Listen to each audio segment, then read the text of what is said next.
This is a production of PBS Charlotte. PBS Charlotte and the League of Women Voters of Charlotte-Mecklenburg present the Charlotte Mayoral Primary Debate. Hello, I'm Jeff Sonnier with WTVI PBS Charlotte, and welcome to the 2017 Charlotte Mayoral Primary Debate, sponsored by the League of Women Voters of Charlotte-Mecklenburg. The City of Charlotte is on record in support of the I-77 toll lane project between Uptown and Mooresville. As mayor, would you support the current toll lane project, and would you support additional future toll lane projects in Charlotte and surrounding communities? First answer for this question comes from Democrat Joel Ford. I would absolutely not support tolls in this region or in the city of Charlotte. And the reason is if you take a look at the local decisions that were made by the local leadership, it has created and damaged a regional partnership that we once enjoyed. And so the proper course of action is to work with the local delegation from Mecklenburg County to the North Carolina General Assembly, in addition to being a strong advocate for the region and for the city of Charlotte so that we can draw down the proper resources from the state of North Carolina. When that is not done and we operate in isolation, we damage relationships regionally, we damage relationships on a state level that causes more harm than good. And so what has happened because of failed local leadership, we now have a regional partnership that is fractured and that is in disarray. Lyles.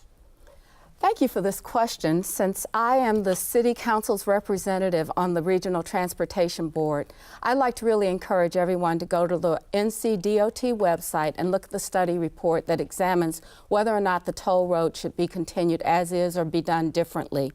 I have to say that this decision was made in 2011 with Speaker Tom Tillis in the state legislature, who wanted to have a P3 project, public-private partnership. And Mecklenburg County was chosen as a place to do that. What the local officials in Mecklenburg County wanted were managed lanes. That does not mean tolls. And I do believe we need to have managed lanes because it relates to our transit system. So buses can travel at a speed that can get people to work quickly and reliably. Toll roads are not what we wanted. Toll roads were what the state legislators wanted. We wanted the ability for people to have a good job and get to work within a reasonable amount of time on public transit and also with the use of high occupancy vehicles. So as I said during my first campaign, I was against the contract that created the tolls and that gave local governments little options on some of the questions about whether trucks could use the lanes, whether local governments had any input as to limits on what tolls would be charged. And what I saw when I was elected is that the contract, would it have been broken at that point, would have cost Charlotte over $200 million. So we are working with the state to see if there are any ways to amend or make the contract better. But it's a bad contract, and a number of people have said that at the local and state level. Going forward, we need to look at all transportation options. We need to look at transit and getting cars off the road, more bikeable and walkable neighborhoods as both our elderly and our young folks prefer, and to take a comprehensive regional look at how we're going to continue to be an area where people can get to work in a timely manner. And there are a lot more options other than managed lanes or toll roads. Very much. The question that I have for the mayor is, where was her leadership when we were going through these negotiations with the CTPRO and the state of North Carolina as it relates to drawing down resources so that we would not have to have a toll managed lane process by which we would widen I-77. So again, the question is, what did the mayor do and what actions can she show that she did not support or approve that particular contract? How would you rate the city's handling of the protest in Charlotte, in particular, the release of critical information by police, the coordination with state officials during the protests, and the public statements made by the mayor's office and by the city council during the protests? When we lost those two young men, Mr. Carr and Mr. Scott, that was just enough to say right there, we were not in a good place. When we talk about how we handle this, we actually, I believe, had the opportunity to stay off of national television and work more with the people that live in this community. I had a former mayor say that if we have incidents like this, who are we calling into the room? How do we get participation? The clergy certainly stepped up. And I think that we had the opportunity to have others step up. When I was in Marshall Park that night, I saw it beginning, and to see the end of this was deeply regrettable.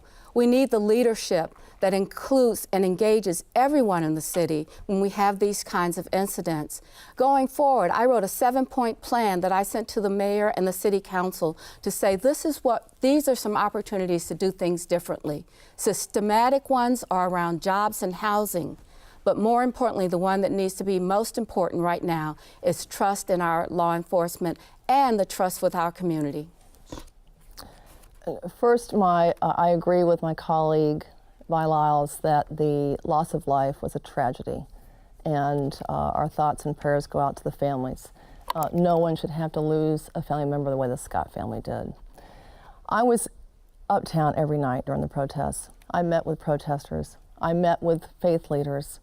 I kept in close contact with people on many sides of this issue, and we have deep challenges in Charlotte. We could have been more transparent, and I was the first city official to call for transparency, to call for release of body camera footage, because I know that we need to establish that trust between our officers, our men and women in uniform, and the public. We have made great progress since then.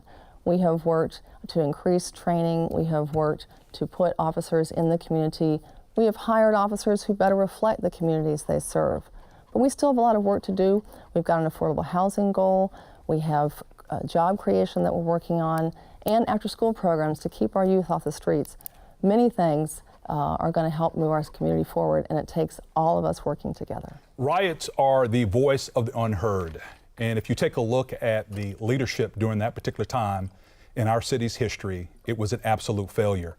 One of the things that we cannot afford to do is to undermine authority publicly, let alone get on international television and roll our police chief under the bus. Under no circumstances should that ever happen.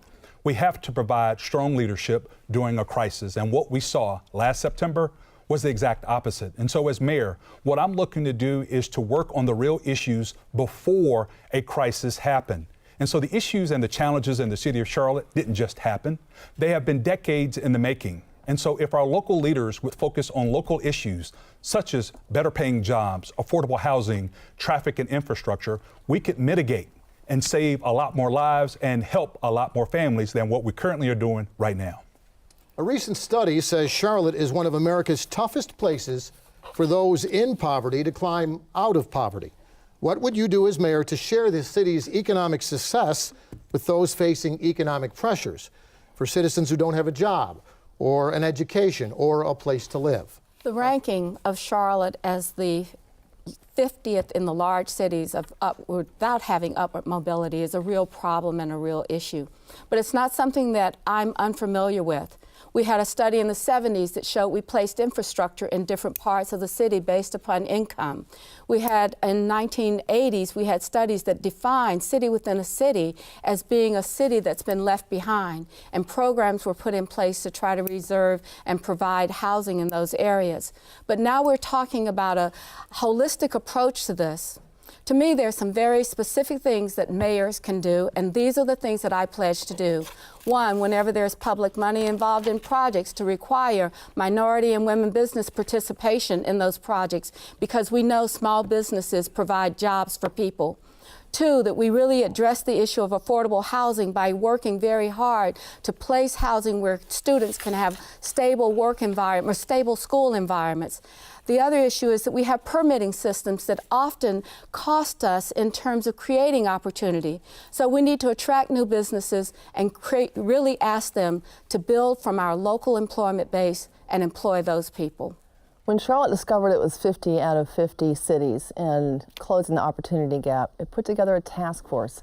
We have those recommendations in front of us, and many of those recommendations align around youth and education and creating stable family structure. I'm the candidate who has put the most time and effort into supporting education, into starting a new after-school program, which we announced today has just received over $1 million grant.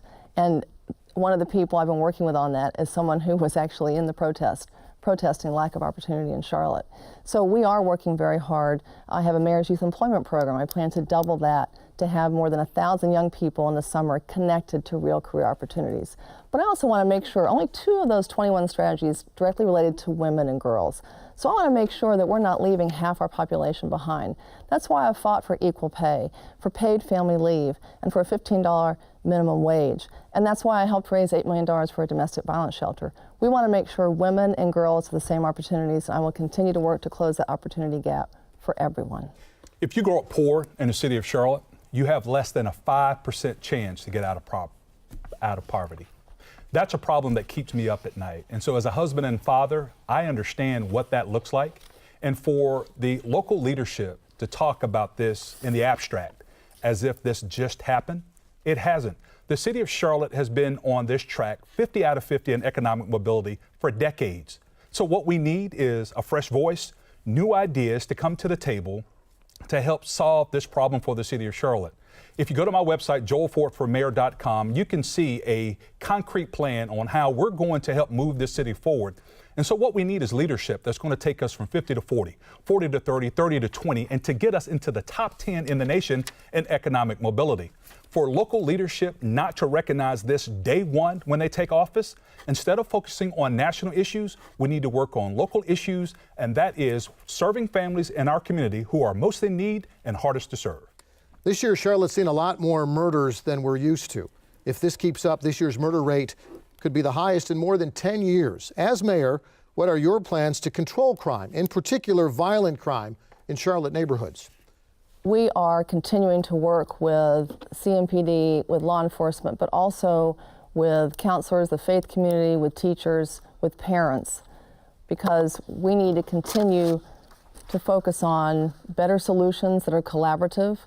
We have worked to put more community policing efforts in place, people like Sean Corbett with Cops and Barbers, but so many people are stepping up to try to better connect our officers to the community. We also need to work on issues of domestic violence. We know that many of the victims were intimate partners, and I've continued to work to raise awareness with young people and with our population in general around domestic violence. We have a multifaceted approach, hiring more officers who reflect the communities they serve, working with the Justice Department to have jail diversion so young people have an opportunity to get mentors and positive programs to avoid violence. But there is no silver bullet. It's going to continue to take work on many sides in a collaborative manner.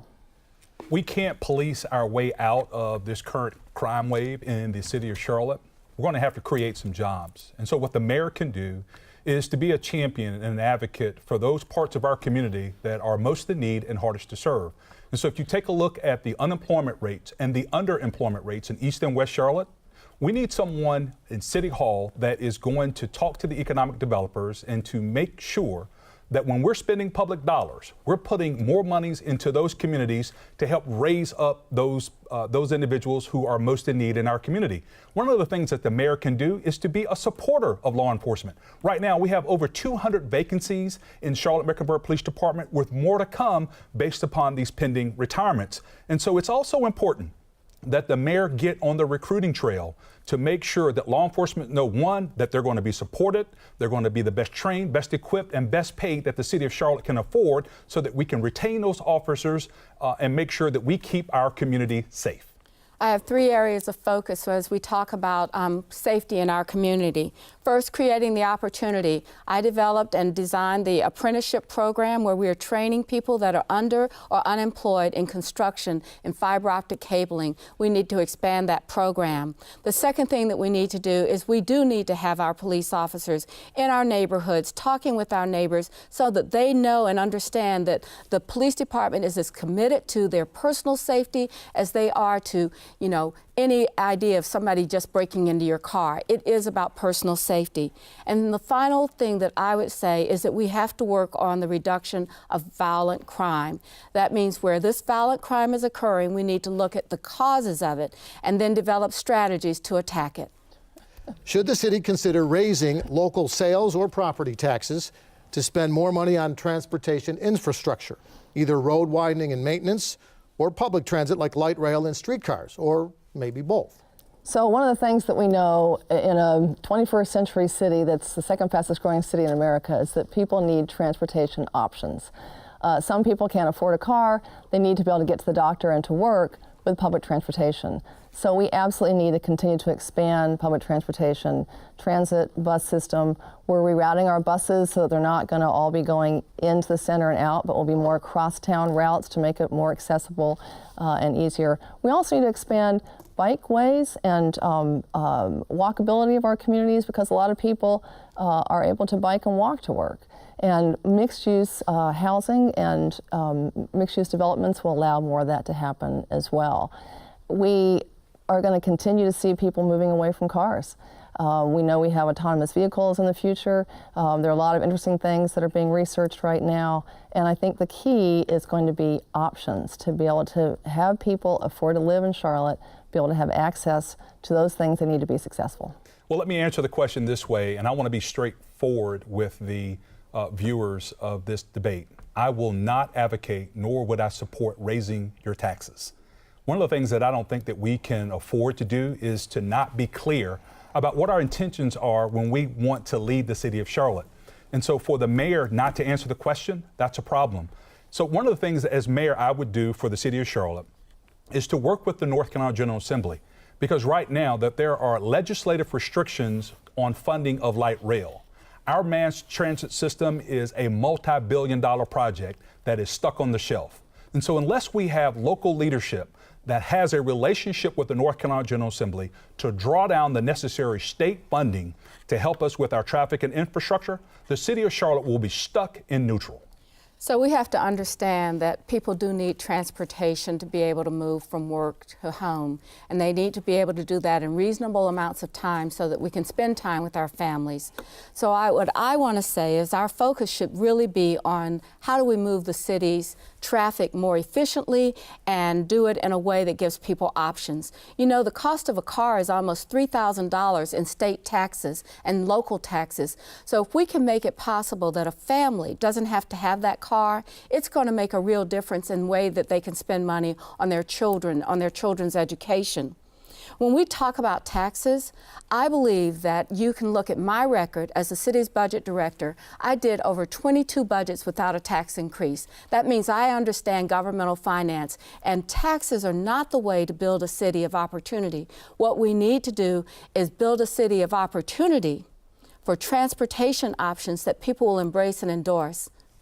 What would you do as mayor to help Charlotte attract jobs that particularly would train and employ lower skilled workers? One of the things that I think that the mayor can do a better job of is being a champion for those underskilled, low-skilled workers in the city of Charlotte. If you take a look at the economic dollars that the city of Charlotte leverages with the county and the state, most of those jobs go to Uptown and in South Charlotte. East and West Charlotte are hardest hit. We need to leverage our multi-billion-dollar airport to attract more logistics jobs so that those folks in the community who have low skills can earn higher pay. I think the mayor has to go out and be an active participant in recruiting businesses to Charlotte. We need people to come here and create opportunity, but it's beyond low-skilled workers. So when people come in, they need to see the ability to move from where they are to where they need to be so that they can afford to live in our city. So what I'm looking for is affordable living, the ability to work in Charlotte and live in Charlotte, attracting businesses that provide that opportunity. Sometimes when I hear Joel Ford talk about the city of Charlotte, I wonder if we're living in the same city. We are working very hard as a city to employ the underemployed, to help people who are part of that digital divide to get the skills they need to succeed. We have a PEACE program that's about integrated employment. It is about reaching people who are hard to reach. We have great job fairs at the airport, over 20,000 people employed there. We have great folks employed on our transit expansion, and we continue to work with youth employment. We've added 2 more people to the Mayor's Youth Employment Program to double the number of young people so that we can reduce that youth unemployment rate, which is also incredibly important for success. You can learn more about the League of Women Voters of Charlotte-Mecklenburg at goleaguego.org. For more about the candidates you heard today, go to vote411.org. And we've also got the debate that you've just watched posted online at pbscharlotte.org. That's a lot of .orgs. Early voting is already underway. It ends on Saturday, September 9th. The primary itself will be held on Tuesday, September 12th. The polls are open on Election Day from 6:30 a.m. to 7:30 p.m. You can find out more about early voting times by checking with the Mecklenburg County Board of Elections. Also, most of our Charlotte-Mecklenburg libraries also have information about early voting. I'm Jeff Sonnier. Thanks for watching tonight's special election coverage here on WTVI PBS Charlotte. And go out and vote.